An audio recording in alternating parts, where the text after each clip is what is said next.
Hey guys, what's up? It's KlaireeBerry. I'm here today to talk to you guys about myths, top myths of twin flames. What's going on with these twin flames?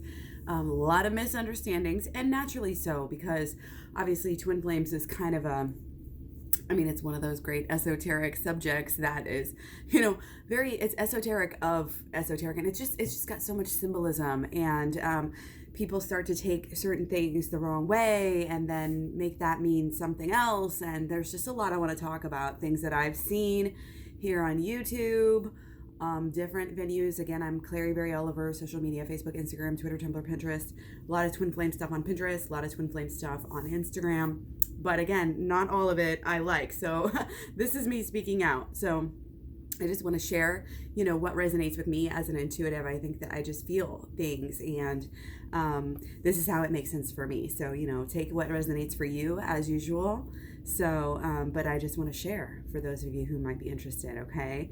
So jumping right in here, number one myth about twin flames is that you absolutely need your twin flame for happiness, for completion, that just everything is all about them. And again, it's this neediness that I have a problem with.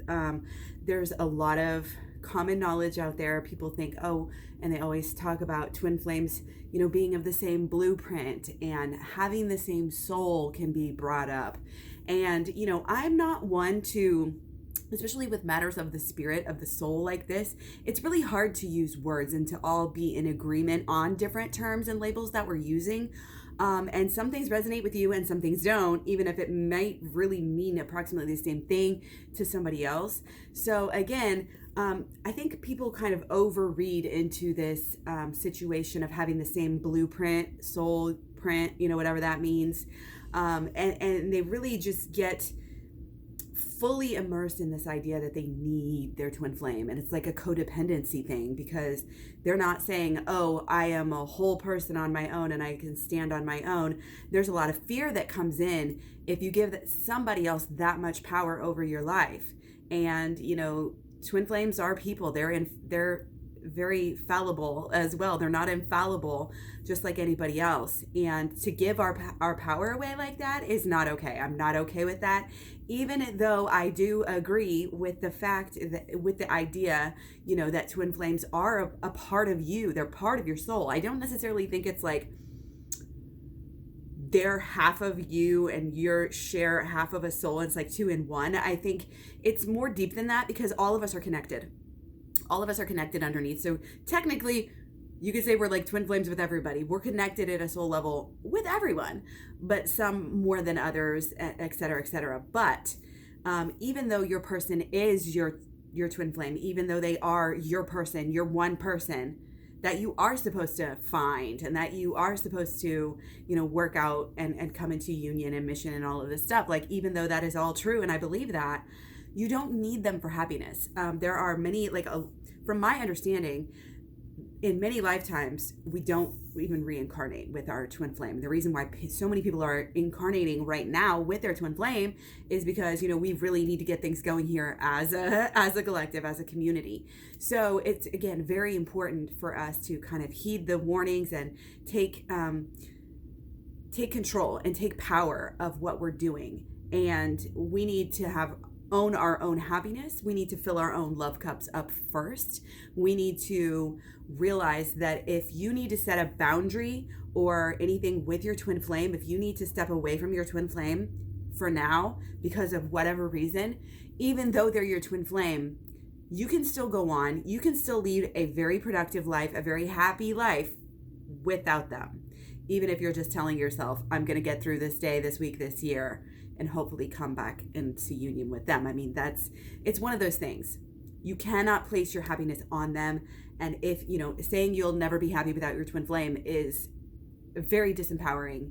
And again, something that I completely disagree with. Because like I said, we go lifetimes. You saying you're never going to be happy in a lifetime? No. Our journey is our own, but our journey is also shared with others. It's the paradox, the great paradoxes of everything, which is why we can't trust anymore. We can't be trusting spiritual leaders who are absolutist. Okay. So moving on to number 2, people think that twin flames are just like, it's just a cover up. There's no such thing as twin flames. This is just a cover up for toxic relationships and codependency. Okay. We need to address this because, first of all, it needs to be said for people who have been in traumatic childhood experiences or young adult experiences, for people who have had abuse and trauma, for people with issues, for everyone, we need to make sure that we're not getting toxic relationships confused. Okay, so if there is any abuse, this is your first red flag. Abuse of any kind is not, absolutely not a twin flame relationship. Your twin flame will never lay a finger, never abuse you, never like that. Okay, your twin flame relationship is going to be past anything like that. Okay, but it's not all it is. It's not, the twin flame relationship is not only a toxic relationship that is just covering, pretending that it's deeper. Because especially the way that I teach twin flames and I talk about twin flames, again, back to point number one, we're not being needy here. We're not in need of our other person. So that's what makes a toxic relationship, is the fact that the one person thinks that they need the relationship and the other person is abusing them and they're walking all over them, and the codependent, narcissistic type of roles at least are happening. So we have to understand that not all twin flame relationships are super traumatic and toxic, even though that is kind of a theme, but they don't all have to be like this. And on the flip side, they're definitely not meant to stay like this. So if you're having a lot of drama that's, again, getting in the way, I wouldn't worry a lot about whether this is a false flame or a true twin flame or not. Pull back. You're not going to change your feelings overnight. So allow that time to go by, that healing, that processing, and then decide, again, usually divine feminine really has to be strong and really has to say, put up those boundaries. I'm a big proponent of twin flame boundaries. I think it's not talked about enough. So, again, part of the thing that the reason why this myth is out here is that so many twin flames do talk about their trauma and their toxicity in their relationship and their cycles. And there is this cycle that is reminiscent of, different dysfunctional cycles. However, this cycle is different because it leads to learning, it leads to understanding, it leads to growth and union, and healing. That's why we talk about this toxicity so much, is because we're healing it, we're dealing with it. So it's not, twin flame relationship and label is absolutely not just a cover for this. It's a way to work through it. And again, regardless of whether you end up with your twin flame in this lifetime or not, you'll be closer to it for doing any of the work, the healing work that we talk about. Okay. So again, key point, if it's abuse, and that can be covert narcissistic abuse as well as, physical, verbal, whatever, all of it. There's, that's not what it is. You will know. Otherwise, you will know. Okay. So anyway, let's move on to number 3, which I kind of just led into there already. The false flame is hard to tell. It's hard to tell the difference. It's really not. Okay. If you start to hear about twin flames, and as we start to learn and grow, if you identify with a twin flame, you are a twin flame. Here's the thing. We all are twin flames, okay? We all have a twin flame. We all are twin flames. This is why I talk about things so generally a lot of times. The issue is somebody may not identify as a twin flame because they're not going through the process of dealing with their twin flame in this lifetime, in this week, in this month, in this moment that they're thinking about it. So it's not. It's if you are resonating with being a twin flame, just know you are a twin flame. If you think your person is a twin flame, more than likely they're your twin flame. And again, it kind of doesn't even matter. I wouldn't spend a lot of time trying to figure it out or not, because it's not about, is this relationship the one, or should I give everything to this relationship? Because it's never about self-sacrifice. You should never have to be, so if you're putting yourself in a situation that you don't want to be in, don't do that, regardless of whether it is your twin flame or not. Okay, hopefully that makes sense. I might have to make a whole nother video just on that. But you're a false flame if you're really doubtful.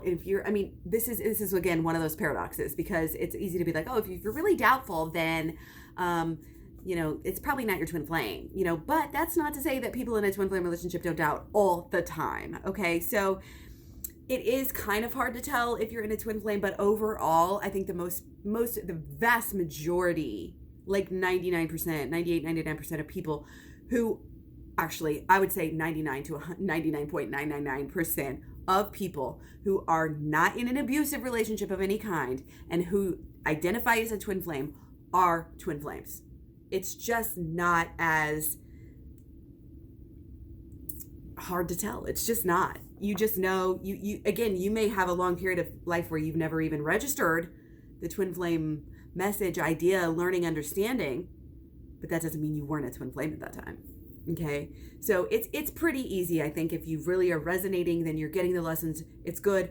We're moving forward. You're learning the lessons, hopefully getting something out of the knowledge that you now are a twin flame. Okay. If that makes sense. Okay.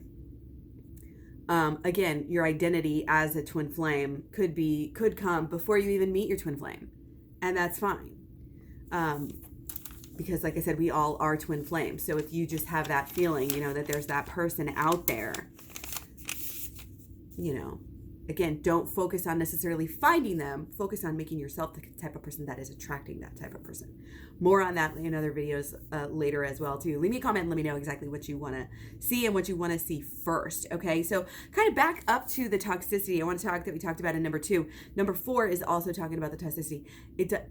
People think it has to either be all good, or some people actually think it has to be all toxic and all bad, and it doesn't have to be that way. And again, there are cycles, there are repetitive patterns, but if it is all toxic, then that's probably, again, not your twin flame. If it's super actually toxic, not really a twin flame situation. There's going to be a balance of good and bad. There's going to be a balance of learning and growth and understanding and a really deep layer of unconditional love that keeps on popping up. And that's where the unconditional love in this society really goes at odds with this codependency idea and this toxic relationship idea. You might have gone through things where people in your life are not liking that other person anymore because they don't get it. They're not in the relationship, so they're judging the relationship from the outside, saying this is a toxic relationship. Oh my gosh, look what he did to you like 20 years ago. You know what I mean? And it's like, if you stick with anybody long enough, if you have unconditional love for anybody after enough period of time, you're going to have drama. You're going to have things that come up that you've dealt with together and that you've gone through. And that's just family. And that's kind of the idea here, is that, it's not going to be all toxic. If you look at your relationship with your family too, there's going to be some toxic moments, toxic events, things that happen that aren't going to be, it's not going to be all good, but it's not going to be all bad. Okay. Or else they're not your true family. So it doesn't have to be toxic. Some people can actually nip that in the bud at a very early stage if they're learning, if they're open, if their growth, if their communication, et cetera, et cetera, et cetera. Okay? Some people can veer more towards the negativity cycles. Just depends on how much of that is inside of you and how much of that you're dealing with and healing at any given time. Because if you're not dealing with it, you're going to have more drama. You're going to see more of that toxicity coming back to you from your person. Okay? That's just all it is. It's healing. It's healing, period. And again, it's human. We are all part of this. We are all twin flames. We all have a person who can come with us and be our person, on the road to enlightenment. That's how I see it. That's how I believe it. Second witness, intuitive, etc. So moving on to number 5. I see this a lot when people are like, trying to figure out, is this my twin flame or not? Which again, we don't need to even worry about that too much. Just worry about the healing. Worry about the growth. Go to my program at KlaireeBerry.com and see what I'm talking about. Holistic law of attraction, shadow work, and inner child healing will bring you into union with yourself and your person and everything around you, including source and spirit. So again, number 5, they do not have to be opposites in any certain way. I see this so much, and it's just like, we go through check the boxes and we're like, no, they said twin flames have to do this. My twin flame lives too close to me. I get to see my twin flame every day. Or that your twin flame has to be of a different gender, that your twin flame has to be of a different age, that your twin flame has to be at a different location, far away, that they have to be a different personality or a different belief system. Okay. Now here's the thing. Again, we have to watch out with these paradoxes and the spirituality stuff, because the generalizations and the stereotypes and stuff, they and the myths even, they can come from a truth. So it's like understand it up to a certain point and then disregard. So even though I'm saying you don't have to be opposites in any of these certain ways, that doesn't mean that there's not likely to be opposites in many ways, in big ways. In belief systems, I think is a big one. And, me and my twin flame are more similar in age, but it's still the most far out of my own age group, that like my own actual year and stuff, that I've like ever gone out of, you know what I mean? Location, some of these things, like you'll identify with certain things and certain things that might be keeping you apart or causing problems. But again, it doesn't have to be anything specific. Okay. So just be careful of that if you hear things, just remember that all twin flames are different. It's just like when people label vegans, oh, vegans are so this way. It's like, no, they're not all the same. It's such a vast, diverse group now that you can't lump them together.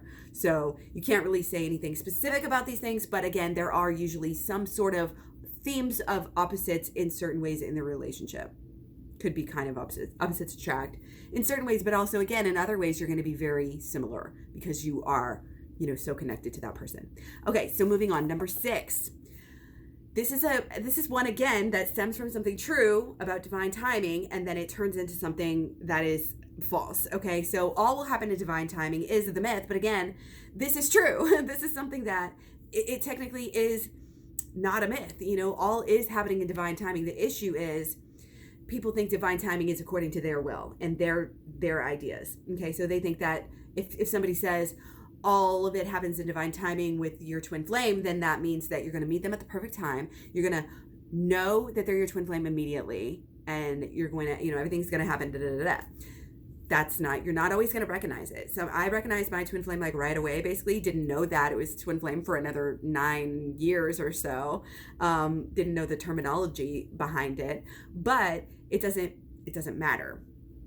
Okay, you won't always recognize them. You won't always be ready. Okay, you can be inspired and meet your twin flame for a while, and then come out of contact, or just kind of have a non-romantic relationship for a while, and then it can grow. This can always happen. Okay, it's not gonna be. It's gonna be divine timing, but it's not gonna be the divine timing that you're gonna plan for. Okay, so just keep that in mind. And remember, the quickest way to union is to coming into union with yourself. Basically learning yourself inside out and not allowing your subconscious to work against you, which is, again, all we talk about in my program. It's all about holistic law of attraction, shadow work, and inner child healing, the AHLoA SWICH program. Okay? Abundant, holistic law of attraction is the AHLoA, and then the SWICH work is the shadow work and the inner child healing. Okay, SWICH. So, yeah, a lot there. It goes very, very deeply to help to heal and to move forward together, because when you come into union with yourself and with the divine, then you will also come into union with your person. That's just how it works. Okay, so moving on to number 7. I don't hear a lot of people talking about this anymore, but some people still talk about, oh, we're just going to cut the cord and give up basically on our twin flame relationship. And you cannot do this. You cannot cut the cord. Okay, Rock. You cannot cut the cord. Now, here's the thing. Again, there's some truth in the fact that you can cut cords. You can cut energy cords. Okay? But that's not the same thing as cutting a cord of a relationship, of for lack of a better term, soul contract that you have. Okay, we all have heard so many times how we come and we choose, and we're sitting there and we're like, okay, I'm gonna sign up to be this person on earth, and we're gonna go here and be a twin flame, and you choose. And it's kind of, I don't think there's an actual contract signed, but it's like a contract, and you enter into it and you fulfill it. And that's what happens. You're gonna be doing this. This is expansive. This is beyond this lifetime. This is not this body, this person with you. This is inner truth, souls, deep ass motherfucking shit, right? So you can't just change. You can't just be like, oh, I'm just going to opt out. I'm not going to go be enlightened. Just even if you choose in this lifetime or in 10 million lifetimes that you don't want to work your plan of enlightenment, that you don't want to do the spiritual work, then you're stuck, and that's fine. But that doesn't mean you're not eventually going to get there, in my opinion. Same thing with your twin flame. You could be stuck for so long, and you could think that you're cutting cords or whatever. It's not going to work. You're just going to be stuck. And then later on, you're going to have an epiphany of some sort and come back to, this learning, this understanding, this growth, and this evolution. You can't cut it. It's part of, again, it's this blueprint idea. It's part of you. It's part of your life. It's not only your purpose in this lifetime, but again, this is about your soul's evolution. Okay? And it's like a lot of it has to do with Taoism and the divine masculine and the divine feminine, and the dualities of life. We live in a dualistic universe, okay? And it's one of those things. You can think you're going to cut the cord. You can say, I think more of that's coming again from the boundaries and setting boundaries and saying, if you have to visualize it as cutting a cord right now, that's fine. But deal with any issues that you need to deal with. Deal with setting boundaries until your person comes correct, whatever. But don't be worried about trying to do any visualizations about like actually cutting the cord and saying you're never going to see your twin flame again, because that is, even just that thought is getting in your way of the unconditional love part. At the very least, what we do is we bless our twin flame, thank them for, being with us, playing with us, hanging out with us, teaching us all these lessons, and set them free and send them love, send them spirit guides, send them guidance, in hopes that you can possibly come together in the future. And that doesn't mean you have to stop dating. That doesn't mean you have to give up your life. If you're called to do something, do it. Okay, again, there's this divine timing, there's this divine intuition. Okay, and I'm not even going to get into that. Following the intuition, using these tools to help us, tarot, astrology, everything to help us follow our divine intuition. Okay, so you can't delete it. You can't delete the contract. If you're frustrated and overwhelmed, take a step back, get some breakthroughs, do some inner healing work. It all starts within. So it's good to take steps back. Okay. Just want to say that. Okay. So moving on to number 8. Okay. Some people think that you absolutely have to have your twin flame and be in union before you actually start on your mission. And this is completely false. Our mission will come to us in different shades and different visions and different ideas over the course of our lives. So we need to stay open to that. We need to stay working on this, especially for divine feminine. Working on the mission is going to be an indicator to bring divine masculine in and to say, look at how amazing this person is. Look at how intuitive this person is. And yes, the divine masculine and divine feminine should end up working together in some way, shape, or form. But again, we can't force this idea, and we can't think that they have to go hand in hand. Again, it's kind of like you get these themes and then they just get distorted. You can absolutely work on and should be working on your mission, regardless if twin flame is working on it with you, regardless of whether you're considered to be in union or not, whatever that actually means, you know what I mean, with your person or not. Okay, and let's talk about that, because that is a myth. Like, what even is twin flame union? It's a myth that you can actually be like in union and out of union and so easily. And how do we define that? I think the lack of definition on that is a myth in itself. Is it Facebook official? Is it, telling so-and-so? Is it this? Is it that? Is it simply just being monogamous with somebody? And again, it's personal. It's a myth. It's a phrase that has taken on almost too much meaning, but yet not the right meaning, not enough meaning. And if you want to know about twin flame union, check out my Twin Flames Talks playlist. I have a video about twin flame paradox of union. Very important to kind of understanding this whole idea. Okay, you don't need your divine feminine or masculine for mission. Yes, they're probably going to eventually help you with it, but get started on it, focus on it. It's a great way to work on yourself and work on your own life and working on creating positive energy and momentum in your life while you're in separation from your person. Okay, so don't wait. Okay, so another thing we have here, I think I have more than 10 here. I think I've probably touched on this already, but this is the idea, the myth that only some people have a twin flame. And I hear this a lot. Oh, well, twin flames are just so lucky. They're just so, and it's like, yeah, you can look at it as lucky or unlucky, depending on how you want to look at it, because it is a struggle and it is a journey. And sometimes, we hear people talk about twin flames versus soulmates. And again, for me, this is just one of those blurred lines that gets blurred at. To me, I feel like true soulmates are twin flames. That's just me looking at it from, you have one soulmate, one twin flame. However, if you look at soulmates in the way some people use the word, you can have many, many soulmates, and your friends are soulmates, and your family is their soulmates, and all of this type of idea. So again, depends on the labels. Don't let people sway you or whatever when they may be using different labels than you, okay? But we all have, I think, again, we all have a twin flame. Again, your twin flame is going to be there with you as you go through enlightenment, is how I see it. It's a vehicle, it's a chariot, it's a mechanism for you. Your twin flame relationship is a mechanism for you for healing, because we cannot get to these deep levels of intimacy spiritually or however without somebody else helping us to reflect ourselves. That's just how it is.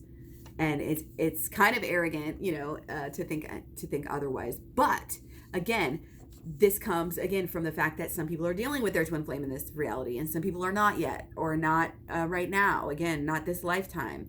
So some people may identify with twin flames and some people not, but it's not like this, oh, we're this special race. But again, some people are doing it sooner. Some people are leaders. Some people are more followers, and that's just the way that it is with humanity and the collective. So yes, you're special, but yes, you're also need to be humble. Yes, it's amazing, and you should be lucky and thankful, but also know that, you're really, again, it's one of those paradoxes. You're special, but you're not, you know what I mean? So it's just like that. Okay. So the next thing is, this idea that, okay, again, back to the label and the definition of being in union. Some people, I think that, and this goes with healing in general. Oh, I'm healed. Done. Checkbox. Linear. Okay, we weren't healed, then we worked on healing, and now we're healed, and then it's over, and now we live happily happily ever after. Okay, and it is not like this. Those of us who know, when the older we get, the wiser we get. Why? Because we've been through these cycles so many times, and we have learned them over and over again so much. And with healing and with coming into union and it's about staying into union. It's not just about coming into union and getting there and then you're there forever and it's some badge of honor that you get to wear for the rest of your life. No, this is something that it's a relationship. It's about relations. It takes two to tango, and it's about the vibration that you're on. So again, healing, I always say healing is not linear, it's cyclical. And same thing with your twin flames. It's something that you have to kind of work on. It's an ongoing balance, okay? You work on it, but you don't work too hard, you're not obsessed. You're just having that right balance and energy. It's something that is a commitment, and that's what that's when when it comes down to love, that's what it is. It's about that commitment. It's about that intimacy. It's about being there for somebody unconditionally. That's what it's about. And it's about doing that for yourself and being able to do that for somebody else, which kind of opens the door for you to be able to do that for the rest of the world too. Okay, so that's what it's all about. The last one that absolutely leads me into my next, the last one that we're going to talk about in this video, and that is that this is some petty, foolish commitment type of thing, petty type of thing that is for commitment phobes, and again, like empaths or codependents and things like this. No, like again, this is a spiritual enlightenment, deep path. It's a journey. It is the way, okay? This is this is again a way for us to look at ourselves in the mirror and experience ourselves, which is what we're here doing in a spiritual essence anyway, is experiencing ourselves and learning the lessons of love, basically, that are all around us and inside of us, as within, so without. Just all of these deeper and higher understandings that we're going through. Again, this is not some shallow thing. This is not some petty little kid, back and forth, toxic, non-toxic, like addicted to the relationship. This isn't some woo-woo thing, I mean, it's about, it gets down to like your core beliefs. And do you believe in the journey? Do you believe in the pathway? Do you believe that we're going towards enlightenment? Like what's the purpose? What's the goal? What's the plan? And I think if you're not kind of constantly striving, for this embetterment, then what are you doing? If you're not, I always have to said this with veganism, with other things as well, but it's like, if you're not trying to get better, actively trying to get better, you're going to get worse. You're not going to just sit there and stay the same, because there is no constant in this universe. It's a law. the only constant is change. So you're either getting better or you're getting worse. And, you can be like, oh, this is woo-woo spiritual shit. Or you can say, well, really on a functional basis, do I want to get better every day? Do I want to be the same person that I was, when I was younger? Do you want to get the good, get the lessons, and move on and see what else is waiting for you? Do you want to experience the beauty of life and the holistic? It's all about the holistic aspect of all of the energies together. And again, if you watch my playlist and my videos, you'll know a little bit more about what I'm talking about. It's, again, back to my program and the holistic law of attraction and all the energies that we have that coincide with the energies of tarot I always talk about. So again, check out my holistic law of attraction playlist, shadow work playlist. Go to KlaireeBerry.com, check out the program that I have. Again, it will bring you closer into union quicker with yourself and with your person. You will be happier, you will be healthier, you will be able to get on your mission, and you'll be able to draw your person in and keep them in, and help with their healing as well, and just make every little thing better. And again, this is what it is. It's very deep. It's very, very deep. If you got one thing for this video, just know how incredibly deep and amazing, it is to be able to be a twin flame and to be able to go through this experience. It's so humbling. It's so amazing. It's like an epic, Yeah, there's tears. Yeah, there's drama, but it's fucking amazing. And that's how you learn, and that's how you grow. And that's what life and art in general is. So enjoy it. I just stay positive, stay focused, stay on the path to always getting better. Make that part of your mindset, and then that will be part of your expectation moving forward. And then that'll be part of your feelings, and then that'll be part of your actual life and what you do in your life, and then your dreams will come true. So again, let me know your comments down below. Thank you so much for finding me all over social media. KlaireeBerry, Facebook, Instagram, Twitter, Tumblr, Pinterest. And yeah, KlaireeBerry.com again is where I have the program, the personal readings, and anything else. Patreon and packages also there as well. So much love, many blessings. Take care, and peace to you. Mwah. Talk to you soon. Bye-bye.